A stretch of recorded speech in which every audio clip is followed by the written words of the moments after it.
Not your average tabletop. Woohoo! Welcome to Not Your Average Tabletop. I'm Zach. And I'm Zach. And you've probably never seen Zach on the channel before. This is my brother-in-law. We're both Zach, so he's a new addition to the cast. You may see him in future videos as well, but kind of the big reason that he started off with this video is we are saying why we champion Era Medieval Age, and that is a game that you own, and you got at Gen Con. Yep, we previewed it in Gen Con 2019. Liked it so much, we picked it up. Yeah, and I've really enjoyed my plays of it quite a bit, and honestly, I think if you didn't own it and I had tried it, I probably would have bought it by now. So it's definitely a game I champion, and maybe Michaela not so much. No, but not so much. might be a reason why she is not in this video. But yeah, so in the Games with Champions series, we look at any board games that aren't in the top 500 on Board Game Geek. And this one is currently actually ranked 1001. So it's very close to getting in the top 1,000. So if you've played this game and you haven't ranked it yet, We'll push it over the edge. you can push it over the edge possibly. Came out in 2019, and it's by designer Matt Leacock, who did the Pandemic series of games. Along with he did the Forbidden Island and Forbidden Desert games as well. So pretty prolific designer, I think. And I would say I don't hear this one talked about quite as much. I don't think I've seen it outside of Gen Con, like anywhere. Yeah, it's kind of a rarer one, but I would say a lot of its mechanics are similar to a roll and write. Only, I would say it's kind of a deluxeified roll and write. Yeah. With some it's definitely additional things. But yeah, we actually just replayed it, hadn't played it in a while, and yeah, I remembered why I did love it so much. Just because it's got a unique mechanism where you are kind of getting resources, which is a little more common, but then you're using those resources to buy buildings, and depending on what those buildings are, they kind of score differently, and then they can get you dice, which the dice are how you essentially get resources and build, and can even kind of attack other people. But yes, I really like the attacking in this game because it's not like you can't really go for it. Right. You kind of dice roll your way into it. It's the luck of the dice. Right. And even when you do, it's not like you're hurting the other players typically that much.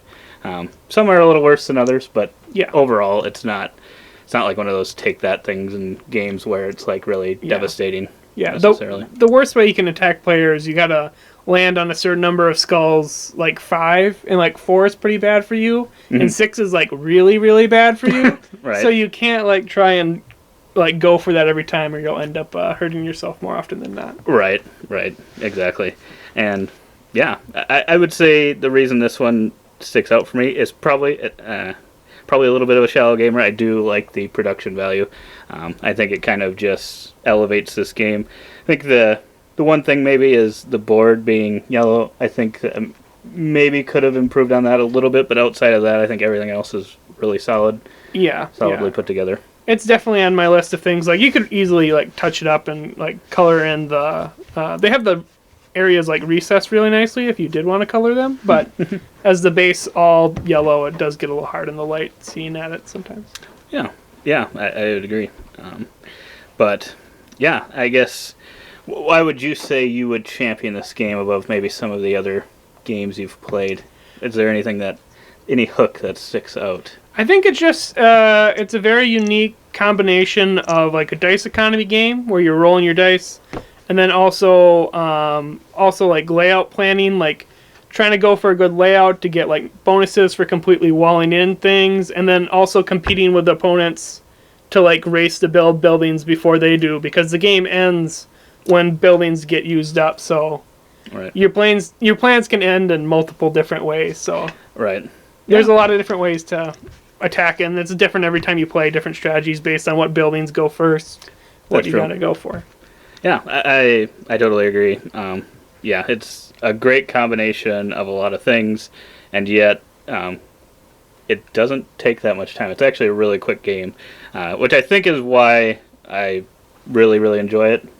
Versus kind of maybe some other similar games. Kind of sticks out to me just a little bit more just because it's also you could probably play it multiple times in a row if you wanted to, and it's probably still Yep. under 2 hours, maybe. Yep. As long as you kind of keep it going, because a lot of the stuff is simultaneously done, which is always nice in games. Yeah. But yeah, I think it's kind of it.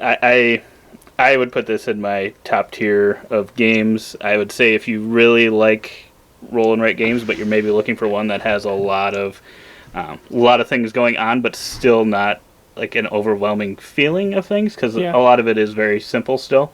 It's just a lot of different cool things working together. I would definitely suggest looking into this one. But yeah, anything else? Yeah. No, that's it. Give it a shot. Yeah, give it a shot. Yeah, and if you'd like to see a playthrough of this game or anything like that, let us know in the comments below, and we can probably make that happen. Yeah, I can find my way over here again. Yeah, awesome. I'm willing to play it. Maybe it might be tough to get Mikhail to play it again, but we'll see. Got to throw it under the bus when I can, right? Yeah. But otherwise, we hope to see you on the other videos, and as always, don't forget to keep on nibbling on our content.